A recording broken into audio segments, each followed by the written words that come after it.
UP में अब महिलाएं सुरक्षित नहीं दिख रही हैं। हाथरस मामले को लेकर देश भर में बवाल मचा हुआ है और दूसरी तरफ बलरामपुर से भी गैंगरेप की वारदात सामने आ गई। यानी एक के बाद एक लगातार ऐसी घटनाएं सामने आ रही है। बलरामपुर में 22 साल की एक छात्रा के साथ बदमाशों ने गैंगरेप की वारदात को अंजाम दिया।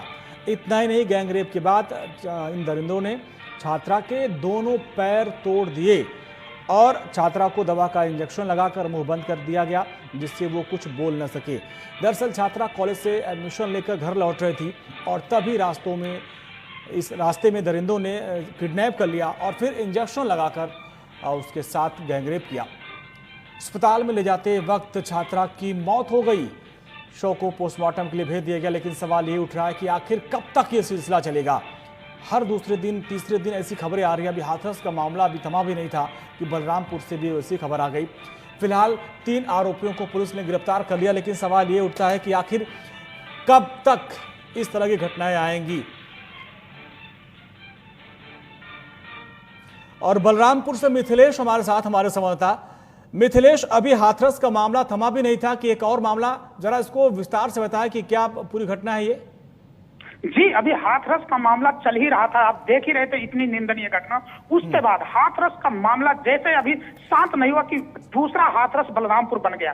हाँ। बलरामपुर में कैसड़ी थाना के अंतर्गत मझौली एक ग्राम सभा है, जहां 22 वर्षीय वंदना बीए की सेकंड ईयर की छात्रा विमला विक्रम महाविद्यालय पचवड़वा में एडमिशन करा करके और लौट ही रही थी और शाम का वक्त 5 से 6 बज गया था।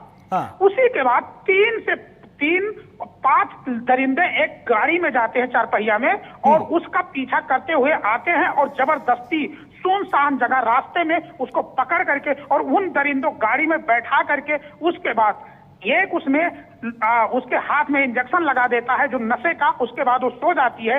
हाँ। 7 बजे ये 4 से 5 जो दरिंदे हैं, हाँ। ये लोग उस 22 वर्षीय दलित छात्रा को अपने रूम में ले जाते हैं और पारी पारी उसके साथ गैंग रेप करते हैं और उसके बाद जब वो विरोध करती है तो उसका दोनों पैर तोड़ देते हैं, उसकी कमर तोड़ देते हैं और यहाँ तक कि उसे मारने की कोशिश करते हैं। लेकिन किसी भी तरीके से उस चिल्लाने के बाद हाँ। ग्रामीणों ने वहां आने के बाद ये 4 से 5 जो आरोपी है ये फरार हो गए और उसके बाद ग्रामीणों ने उसको रिक्शा बुला करके उसके घर पहुंचाते हैं।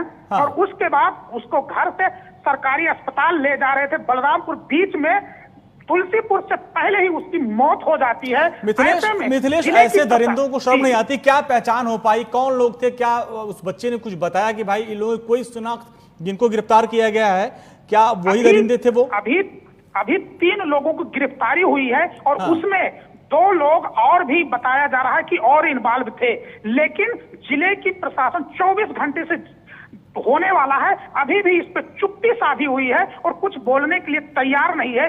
क्यों? क्योंकि अभी एक हाथरस का मामला आग लगा हुआ है और दूसरा हाथरस बलरामपुर थाना कैसड़ी मझौली ग्राम सभा बन चुका है, जो एक दलित लड़की के साथ हाँ। और निंदनीय तरीके से गैंगरेप हुआ और उसके बाद उसकी कमर, उसकी पैर तोड़ दिया गया, उसे मारने की भी कोशिश किया गया, लेकिन निर्ममता, निर्दयता की सारी सीमा पार कर दी गई। बहुत बहुत शुक्रिया मिथिलेश इस पूरी जानकारी के लिए आपके।